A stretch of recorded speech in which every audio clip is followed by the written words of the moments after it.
नमस्कार मित्रांनो, रामकृष्ण हरी. आजच्या या वेगवान आणि बदलत्या जगात आपण धर्म या शब्दाचा खरा अर्थ अनेकदा विसरून जातो.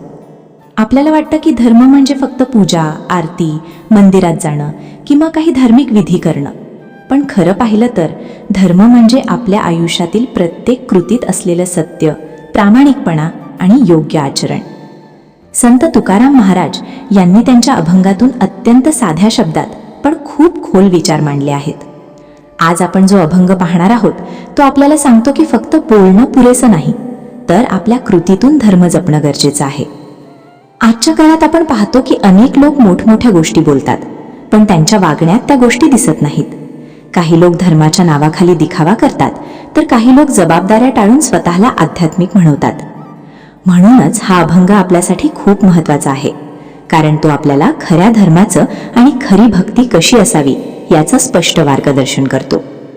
अभंग 260. धर्म रक्षा वयासाठी करणे आटी आह्यांसी, वाचा बोलो वेदनीती करू संती केले ते, न बाणता स्थिती अंगी कर्म त्यागी लंडतो, तुका म्हणे अधमत्यासी भक्ती दूषी हरीची. ओ 1. धर्म रक्षा वयासाठी करणे आटी आह्यांसी. या ओळीत संत तुकाराम महाराज अत्यंत गहन आणि जीवनाला दिशा देणारा संदेश देतात. ते सांगतात की धर्माचं रक्षण करायचं असेल तर त्यासाठी मनापासून आणि सातत्याने प्रयत्न करावे लागतात. करणे आटी या शब्दांत त्यांनी विशेष भर दिला आहे. म्हणजे अर्धवट नाही, तर पूर्ण ताकदीने, पूर्ण निष्ठेने केलेला प्रयत्न. धर्म म्हणजे फक्त बाह्य गोष्टी नाहीत, तो आपल्या विचारांमध्ये, आपल्या वागण्यात आणि आपल्या निर्णयांमध्ये दिसायला हवा. आजच्या काळात अनेक लोक धर्माचं नाव घेतात, पण त्यांच्या कृतीत त्याचा अंशही दिसत नाही. काही लोक फक्त धार्मिक दिसण्यासाठी काही गोष्टी करतात, पण त्यांच्या मनात स्वार्थ, अहंकार आणि दिखावा भरलेला असतो. तुकाराम महाराज आपल्याला सांगतात की धर्म टिकवण्यासाठी आपल्याला स्वतःमध्ये बदल घडवावा लागतो. आपली वृत्ती, आपले विचार आणि आपले निर्णय हे धर्माच्या मार्गावर असले पाहिजेत. धर्माचं रक्षण म्हणजे इतरांना चुकीपासून वाचवणं नाही, तर स्वतः योग्य मार्गावर चालणं आहे. आजच्या जीवनात आपण अनेकदा सोपा मार्ग निवडतो, पण तो योग्य असलेलाच असं नाही. धर्माचा मार्ग कधी कधी कठीण असतो, पण तोच खरा मार्ग असतो. त्यामुळेच त्यासाठी आटी म्हणजेच पूर्ण प्रयत्न आवश्यक असतात. ही ओळ आपल्याला शिकवते की धर्म टिकवण्यासाठी मेहनत आवश्यक आहे. फक्त बोलून धर्म जपत नाही, आपल्या कृतीतूनच धर्म दिसतो.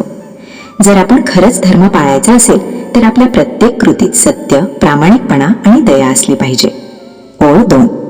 वाचा बोलो वेदनीती करू संती केले ते. या ओळीत तुकाराम महाराज अत्यंत स्पष्टपणे सांगतात की फक्त बोलणं आणि प्रत्यक्षात करणं यात खूप मोठा फरक आहे. वाचा बोलो म्हणजे फक्त तोंडाने बोलणं, आणि वेदनीती म्हणजे उच्च दर्जाचं ज्ञान, नीती आणि धर्माचे नियम. आजच्या काळात आपण पाहतो की अनेक लोक मोठमोठ्या गोष्टी बोलतात. ते धर्म, नीती आणि योग्य जीवन याबद्दल बोलतात, पण त्यांच्या स्वतःच्या आयुष्यात ते दिसत नाहीत. ते इतरांना शिकवतात, पण स्वतः त्या गोष्टी पाळत नाहीत. तुकाराम महाराज सांगतात की खरे संत कसे असतात, ते फक्त बोलत नाहीत, तर जे सांगतात ते स्वतःच्या आयुष्यात जगतात. त्यांचं आयुष्यच त्यांच्या विचारांचं उदाहरण असतं, त्यामुळे त्यांचं बोलणं प्रभावी ठरतं. आज आपण सोशल मीडियावर अनेक मोटिवेशनल किंवा स्पिरिच्युअल गोष्टी पाहतो, पण आपण त्या आपल्या आयुष्यात लागू करत नाही, त्यामुळे त्या गोष्टींचा काही उपयोग होत नाही. ही ओळ आपल्याला शिकवते फक्त ज्ञान सांगणं पुरेसं नाही, ते आपल्या आयुष्यात उतरवणं गरजेचं आहे. खरे संत कृतीतून शिकवतात. जर आपण खरंच चांगलं आयुष्य जगायचं असेल तर आपण जे ऐकतो ते आपल्या कृतीत आणलं पाहिजे. ओळ 3. न बाणता स्थिती अंगी कर्म त्यागी लंडतो. या ओळीत तुकाराम महाराज अशा लोकांवर प्रहार करतात जे स्वतःच्या जबाबदाऱ्या टाळतात आणि त्याला आध्यात्मिकता म्हणवतात. स्थिती अंगी न बाणता म्हणजे ज्याच्या मनात स्थिरता नाही, विचारांमध्ये ठामपणा नाही, आणि कर्मत्यागी म्हणजे आपल्या कर्तव्यांपासून पळ काढणारा. आजच्या काळात काही लोक काम न करता फक्त भक्ती करतात किंवा स्वतःला आध्यात्मिक म्हणवतात, पण तुकाराम महाराज सांगतात की हे योग्य नाही. खरा धर्म म्हणजे आपल्या जबाबदाऱ्या पार पाडणं. आपण जर आपल्या कुटुंबासाठी, समाजासाठी आणि स्वतःसाठी असलेल्या कर्तव्यांपासून पळ काढत असू तर आपण धर्म पाळत नाही आहोत, उलट आपण चुकीच्या मार्गावर जात आहोत. ही ओळ आपल्याला शिकवते कर्तव्य टाळणं चुकीचं आहे. स्थिर मन आणि जबाबदारी आवश्यक आहे. आध्यात्मिकतेचा अर्थ आळशीपणा नाही. खरा धर्म म्हणजे आपल्या कामात प्रामाणिकपणा आणि जबाबदारीने वागणं. ओळ 4 स्पष्टीकरण. तुका म्हणे अधम त्यासी, भक्ती दोषी हरीची. या शेवटच्या ओळीत तुकाराम महाराज अत्यंत स्पष्ट आणि कठोर शब्दात सांगतात की जे लोक वरील चुका करतात ते अधम आहेत आणि त्यांची भक्तीही शुद्ध नाही. भक्ती दोषी म्हणजे अशुद्ध भक्ती. जर आपल्या मनात स्वार्थ, अहंकार आणि खोटापणा असेल तर आपण कितीही पूजा केली तरी त्याचा काही उपयोग होत नाही. आज अनेक लोक देवाची पूजा करतात पण त्यांच्या वागण्यात दया, प्रामाणिकपणा किंवा सत्य नसतं. ते फक्त बाहेरून धार्मिक दिसतात.